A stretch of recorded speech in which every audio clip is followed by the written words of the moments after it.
The name shouldn't have been spoken. Not here, not today. The priest's voice cracked like glass across the chapel, echoing as though the dead themselves stirred at the sound. I felt every head turn at once, stiff shoulders twisting, whispers sharpening like knives in the air. My blood ran cold, my skin prickling with the kind of dread that makes your stomach fold in on itself. Grandpa's coffin lay in front of us, flowers framing his stillness in deceptive peace, yet the name that slipped from the priest's lips didn't belong to him. It belonged to someone I hadn't heard spoken in 15 years, someone we were never supposed to mention again, and suddenly I knew. I wasn't mourning my grandfather anymore. I was bracing myself for the storm he had left behind. The days leading up to the funeral felt like moving through syrup, slow, suffocating, but deceptively ordinary. I had returned to the small coastal town where I grew up, a place that smelled of salt and wood smoke, where every street corner was tattooed with memories I wasn't ready to face. My family pretended grief united us, but beneath the surface ran currents no one wanted to name. My aunt fussed over table settings more than Grandpa's absence. My mother kept her lips pressed shut like a woman guarding a vault, and my cousin Anna, always the golden child, looked at me with that same polite pity she'd worn since we were children. The house itself carried its share of dissonance. The wallpaper in the hallway still peeled near the staircase where I once fell. The grandfather clock, though stopped years ago, stood tall and accusing, as if time itself couldn't absolve what this family had buried. Even the scent of the place unsettled me. Cedar polish layered over something sour, something that clung to the air like a reminder no one dared acknowledge. Grandpa had always been the center of gravity here, not just as patriarch, but as a shadow, a presence that pressed against everyone's choices, silently commanding loyalty. His voice had carried weight even when he said little, and in his silence, people became complicit. So now, with his body laid to rest, the silence was louder than ever. And yet, while others moved like sleepwalkers through ritual, I couldn't shake the sensation of being watched. In the pauses between condolences, I caught glances, fleeting but sharp. In the laughter that bubbled too loudly from the kitchen, I swore I heard panic. The family spoke in careful sentences, their words stacked like a fragile house of cards, one wrong gust enough to send it crashing.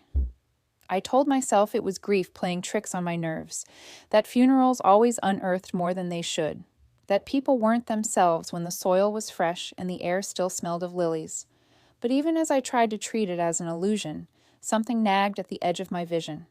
The portrait wall in the living room had been rearranged, years of family photographs, repositioned, with subtle, deliberate choices. One frame was missing entirely, leaving behind a pale rectangle of unfaded paint. That absence bothered me more than the coffin in the next room, because I knew whose face should have been there, and I knew why we had all agreed, in an unspoken pact, to never speak that name again. Now, hearing it resurrected by the priest's cracked voice, every locked drawer in my memory rattled like bones.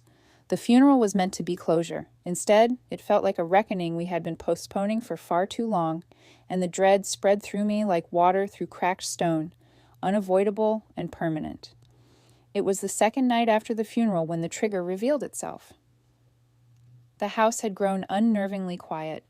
The stream of condolences had dried up, and the relatives who spoke too brightly over casseroles and wine had begun their long drives home. Only the core of us remained, tethered uneasily under one roof, as if Grandpa's death forced us into a cage we couldn't yet escape. I volunteered to tidy the living room, mostly to avoid the heavy silences at the dining table. Clearing dishes, folding napkins, ordinary motions that gave me an excuse to breathe. But when I leaned down to pick up a fallen fork beneath the table, I noticed a small, half-crumpled envelope wedged into the gap between two floorboards. At first I thought it was just trash, an old grocery list maybe, or a forgotten bill. But my pulse quickened as I saw that the paper was yellowed, the edges cracked. The handwriting scrawled on the outside was unmistakable. It was my grandfather's. A neat but pressing script, the kind he used in ledgers when he wanted things to endure. And then my breath caught. The envelope wasn't addressed to anyone in the house. It bore a name I hadn't heard outside the priest's lips at the funeral. That name, the one that vibrated in hushes and warnings, the one that had been erased carefully from photo frames and dinner table talk. I froze, the envelope burning in my hand. Dust smeared across my fingertips as though I'd unearthed something clandestine, forbidden, an artifact, not meant for me, not meant for anybody. My heart began to drum. Should I open it? Should I slip it back, pretend I had never found it? Already, part of me knew this wasn't discovery. It was intrusion, a line drawn long ago that I was now stepping over. But curiosity, no, hunger, overwhelmed me. I opened it slowly, careful not to tear the brittle seal.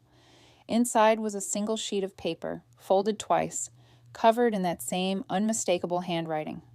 The words blurred at first, like my brain rejected them, but then they settled into meaning. The letter wasn't an apology. It wasn't a goodbye. It was instructions. Specific, chilling instructions. It detailed items to be kept hidden, payments made to someone outside the family, warnings to ensure no one finds out the truth about her. Grandpa wrote of silence as duty of secrecy as inheritance. I read it twice, my mouth dry, stomach heavy. Every phrase felt like a hook pulling me somewhere I wasn't ready to go. Someone female, had been erased from our family's story. And not for reasons of shame or illness, but because knowing her existence itself was dangerous. As my mind reeled, I noticed one more detail. At the bottom of the page was a date, recent, only 3 months ago. He had meant for someone to find this, and suddenly I realized the funeral wasn't about laying Grandpa to rest. It was about waking up what he had kept buried. I grew up learning quickly that love in my family carried conditions, sharp as hooks hidden beneath velvet. On the surface, we were a proper family, holiday photos, Sunday church, polished manners. But beneath the laughter and the carefully ironed clothes, there were fractures so old they had become part of the foundation. It always began with comparisons. My cousin Anna, the golden child, was the sun we all orbited around. She was brilliant at piano recitals, never spilled milk, always knew when to smile and when to be silent. Praise was her inheritance, as natural as breathing. Anna is thoughtful, relatives whispered. Anna carries the family name with dignity. Meanwhile, I became the shadow, reminded of my clumsy accidents, of my restless nature, of the ways I never quite fit the mold. I still remember birthdays where Anna's gifts piled high and sparkling, ribbons catching the light, while my single package was handed over with muttered distraction. I remember how Grandpa would tap her shoulder proudly in the church pew, nodding as she sang hymns, while I stood silent, my lips frozen, half convinced my voice wasn't worth hearing. Then there were the silences. Oh, the silences were loudest of all. When I asked questions that fumbled too close to family secrets, when I mentioned things no one wanted to address, I was met with cold stillness, eyes shifting, a sudden clearing of throats. My questions would disappear into that vacuum, and I would learn not to ask them again. What I didn't understand as a child, but can name clearly now, is that Anna represented what this family wanted to be. Orderly, perfect, enviable. I represented the reminder of what they feared. Mess, imperfection, rebellion. Grandpa didn't have to say it out loud. Everyone carried that unwritten script, and slowly I learned my role. Scapegoat, the one whose failings provided contrast for Anna's glow. Yet beneath the shame, there was something else too. A pattern of erasure. A quiet rewriting of memory that disturbed me even back then. I would replay certain moments, yet could never confirm if they were truly mine. For instance, a photo I remembered seeing. A little girl younger than me, sitting beside Grandpa on the porch steps, blonde hair, a laugh wide and fearless. I asked who she was once, and the room fell to ice. My mother stared at me, then briskly explained, "You're imagining things." No such photo exists. Hours later, when I returned to the hall, that picture frame was gone from the wall entirely. Other memories crowded in, fragments that never stitched together, whispered arguments in the kitchen late at night, Grandpa's stern voice saying, "We agreed never to discuss this again." The sharp slap of my aunt's hand gripping my shoulder when she caught me exploring the attic, an attic that would later be locked and remain so until after his death. We were taught to mistrust our own memories. That much became clear. You're dramatic. You exaggerate. You're confused. Their words didn't just gaslight me. They trained me to question myself long before I should have understood what that meant. The wounds bled into every aspect of me. At school, I shrank from attention, convinced that my presence was always too much or not enough. As a teenager, I resented Anna with a bitterness I despised but couldn't escape. She seemed untouched by the rot that pressed against me, yet even she carried her role like armor, performing the perfection demanded of her. Sometimes, when no one else was watching, I caught a flicker of fear in her eyes too, as if she knew more than she ever let slip. And so, the family taught me to endure, to remain silent. But the silence itself carved wounds deeper than words could. It denied me identity, denied me truth. By the time I reached adulthood, I distrusted even my instincts. Was there another child, an erased sister, a cousin long gone? Or had I invented it all, as they told me, weaving ghosts to make sense of loneliness? The letter in my hand, the one Grandpa had hidden, was the first confirmation that I wasn't imagining it. He had written her name. He had recognized her. The erased girl was real, which made everything worse, because if she was real, then so was the deliberate cruelty of wiping her existence away. And suddenly, the gaslighting, the comparisons, even my role as scapegoat, it all aligned. It hadn't been random. It had been training, conditioning to protect a secret so heavy it required the sacrifice of memory itself. I pressed the folded letter to my chest that night, feeling the weight of decades in its paper-thin fragility. My family had woven wounds into rituals, and somewhere, behind Anna's sunshine smile and my mother's iron silence, was the missing thread, her. And I knew then that unless I unraveled the secret completely, the shadow she left behind would haunt me forever. The letter haunted me more than Grandpa's coffin ever could. It was as though he had left two deaths behind, his body and the secret he tried to smother with silence. Lying awake in my old room, the wallpaper peeling in corners, I traced every word over and over again in my head until I could recite it like scripture. Her, hide her, protect the truth. Do not let them find out. But who was her? At dawn, I began piecing it together with feverish urgency, like assembling a puzzle I had been carrying fragments of all my life. The missing photograph, the laughter I remembered, the attic forever locked, all those nights when whispers rose through the vents like smoke, burning me without explanation. It wasn't just paranoia anymore. There had been another child, a girl. I pressed the memory harder. Blonde hair, light eyes, always on the porch beside Grandpa. But why was she erased? Why had the family gaslit me into believing she never existed? Downstairs, as people shuffled about the kitchen preparing breakfast, I slipped away. The attic key, an old iron thing, wasn't hard to find in the writing desk by Grandpa's study. My nerves trembled as I fitted it into the lock that had mocked me for years. The door groaned open. The attic wasn't filled with dust and mothballs as I expected, but neatly stacked boxes, each labeled meticulously in Grandpa's stark handwriting. Ledgers, bank statements, a box simply marked records. My hands shook as I lifted lid after lid until one word stopped me cold: adoption.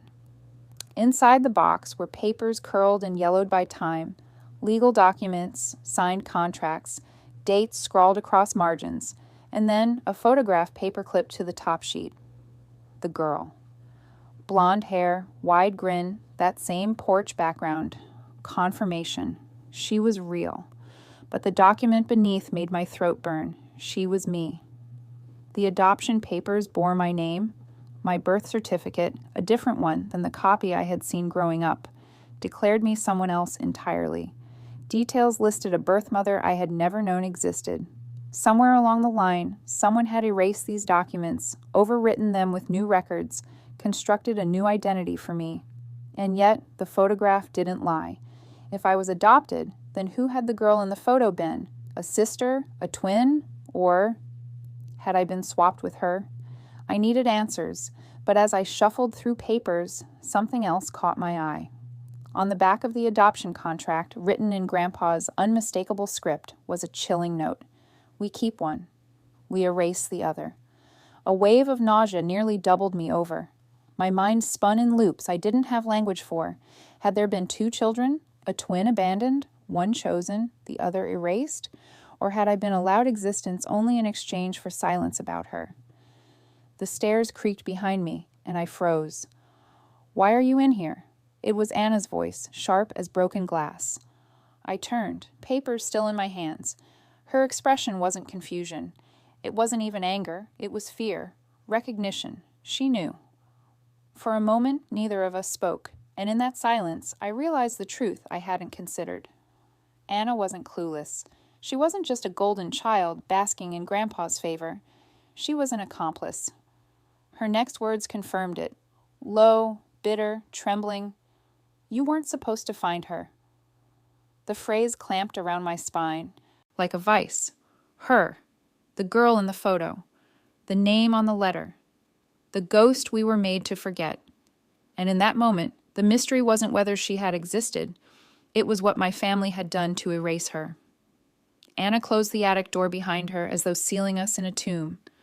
My heart galloped, but hers was steady, her eyes narrow and calculating in the dim light. She didn't look like the cousin I'd grown up with. She looked like the gatekeeper of something unspeakable. "You shouldn't be holding those," she muttered, pointing at the documents trembling in my hands. "They weren't meant for you."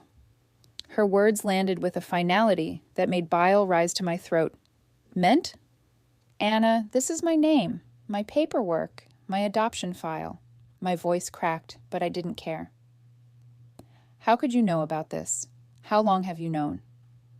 She flinched but covered it with a bitter laugh, the kind that didn't belong to someone our age, but to someone twice as old, weighed with exhaustion.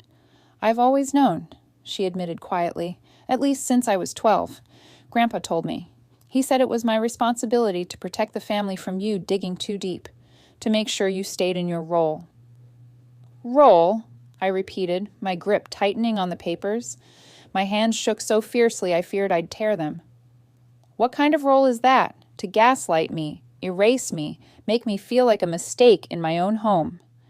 Her silence stretched out, taut, until finally she whispered, "The kind of role that means you survive." Her words stung, the way she said them not as cruelty, but as though it were some mercy bestowed. I stepped closer, eyes boring into hers. "What does that mean, Anna?" "Survive what?" She glanced at the boxes, then back at me. Her face faltered, pride collapsing into guilt. But instead of explaining, she turned defensive. "You think you had it bad? Do you know what it's like to be the golden one? To hold all their secrets so you never disappoint them? To live every second trying not to be the one they erase next?" Her voice cracked, but mine rose louder, slicing through the dust and shadows. "Don't you dare make yourself a victim in this. You choosing their silence, their cruelty, that makes you part of it. You let them destroy me, Anna. You stood by." She looked away, blinking rapidly, her mask slipping.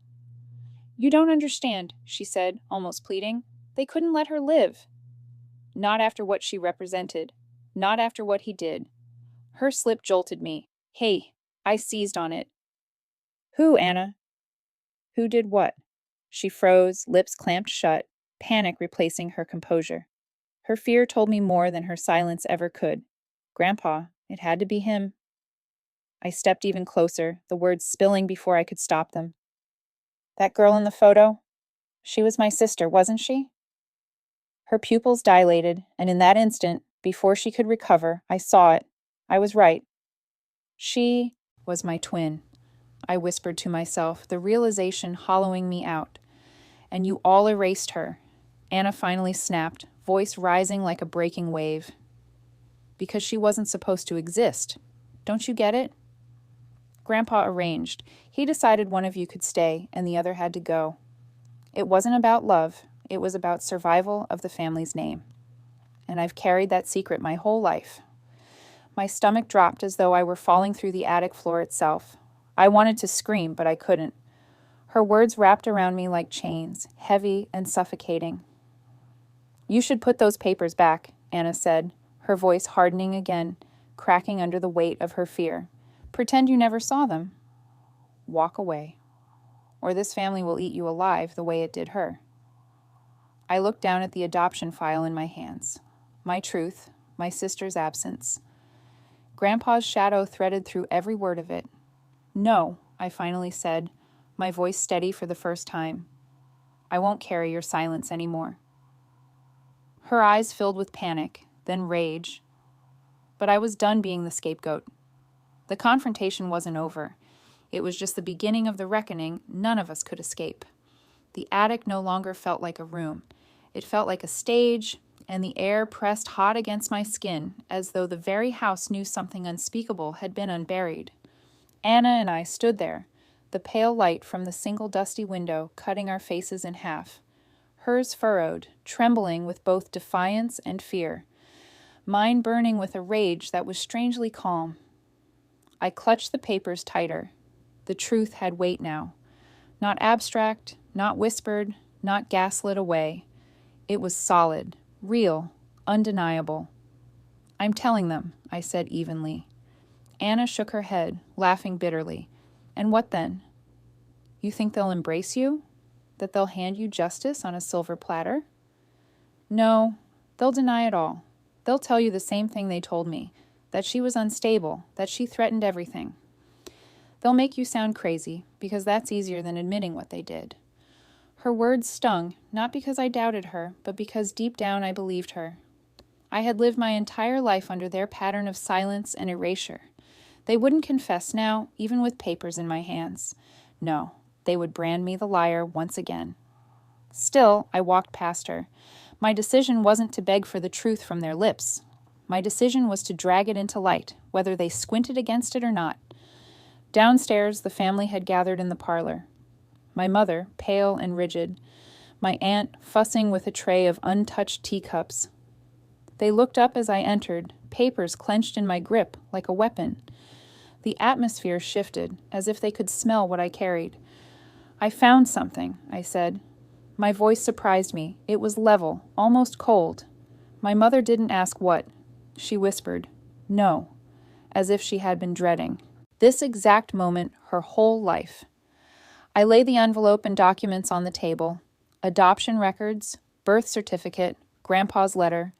Their silence dropped like a noose around the room. Finally, my aunt broke. "You shouldn't have seen that," she said sharply, voice brittle. "It wasn't meant for who?" I cut her off. My chest heaved, because it was about me, about my sister, about the girl you decided never existed. Their faces twisted, not with shock, but resignation. My mother turned her head away, lips trembling as though she might lose composure. My aunt's defiance faltered, but she didn't speak, and Anna just stood behind me, a pale shadow, staring at the ground. The silence was louder than any confession. "You let me grow up thinking I was a mistake," I said slowly, deliberately. "You trained me to silence, to doubt myself because the truth scared you. You erased her to survive your shame. And what did that make me? Nothing? A half-person living in the hole she left behind?" Tears welled in my mother's eyes, but she didn't reach for me. I realized, with sharp clarity, that even now, even with everything exposed, they would not atone. Their loyalty to secrecy was stronger than their love for me. For a moment, I nearly crumbled under it. The weight of futility, the temptation to burn the papers, to walk away in silence just to preserve some semblance of belonging. But then Anna's words from the attic echoed back. It was about survival. My voice was calm when I spoke next. No more survival? Truth. I gathered the papers into my arms and walked out. I heard my mother's muffled sob, my aunt's sharp intake of breath, but no one followed me. Their silence stretched behind me like a chain I had carried my whole life, but this time I dropped it.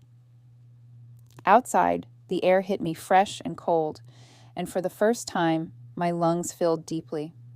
I didn't need their confessions anymore. The evidence was in my hands, and the choice of what to do with it was mine alone. Justice wasn't a courtroom. Justice was refusing to be erased. The night after I left, I sat in my car by the coast, the waves rolling in as though they'd been rehearsing this rhythm for centuries. The papers lay beside me on the passenger seat, fragile yet heavy, like they contained not just my story, but the bones of the girl who came before me, the sister, the twin, the ghost. I thought of her not as erased, but as waiting. Waiting for me to remember, waiting for me to breathe life back into her name. Perhaps that was why the priest had slipped, why Grandpa's voice had cracked in those final instructions. The dead never stay buried when their truth aches for witness. What was I, if not the witness? And yet the question followed me like a whisper. Had survival been mercy or betrayal? Was I chosen or condemned? There are answers the living will never give. My family had built their house of silence, brick by brick, until it became their shelter. I broke it open, and now I carry the ruin with me. I don't know if I'll go to the police, or publish the story, or lock the papers back in some drawer, but I know this: silence will no longer be my inheritance. The tide rose higher, hissing at the breakwater, patient and relentless. I closed my eyes and let the salt air sting. Some secrets are meant to rot in the ground with their keepers. Others, like hers, echo until someone dares to give them voice. So I whispered her name into the darkness, the name they buried, and I finally reclaimed. And in that moment, whether I was whole or broken, I was not alone.